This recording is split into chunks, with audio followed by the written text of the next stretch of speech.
Assalamualaikum warahmatullahi wabarakatuh. Salam guru penggerak. Saya Nia Rizky Andini, calon guru penggerak angkatan ke-10 Kabupaten Lahat, Provinsi Sumatera Selatan. Pada kesempatan kali ini saya akan memaparkan materi pada modul 1.1 koneksi antar materi, kesimpulan dan refleksi pemikiran Ki Hajar Dewantara. Pendidikan dan pengajaran merupakan dua hal yang berbeda, di mana pengajaran adalah bagian dari pendidikan.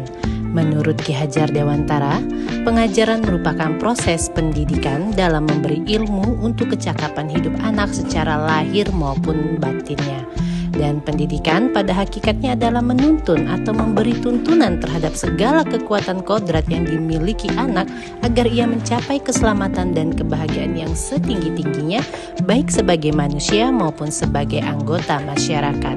Dan diharapkan dengan adanya pendidikan dapat menciptakan ruang bagi murid untuk bertumbuh secara utuh agar mampu memuliakan dirinya dan orang lain serta hidup menjadi seorang yang mandiri. Pembelajaran yang saya lakukan sebelum mempelajari modul 1.1 tentang pemikiran Ki Hajar Dewantara, pembelajaran yang saya lakukan hanya sebatas transfer materi pelajaran saja. Lalu, saya hanya melihat hasil nilai atau asesmen materi murid sebagai hasil akhir ukuran kemampuan mereka, sehingga ketuntasan materi lebih penting daripada kemampuan potensi lainnya. Selain itu, saya beranggapan bahwa murid hanya sebagai objek pembelajaran saja, sehingga pembelajaran berpusat pada guru atau teacher center. Saya tidak memperdulikan apakah murid saya sudah benar-benar paham atau belum, karena bagi saya yang terpenting, materi pembelajaran sudah saya berikan. Sebelumnya, saya juga menganggap bahwa keberhasilan pembelajaran murid saya adalah pencapaian nilai KKM. Sehingga saya pun sering tidak puas jika banyak murid saya yang tidak mendapatkan nilai KKM setelah melakukan asesmen atau evaluasi.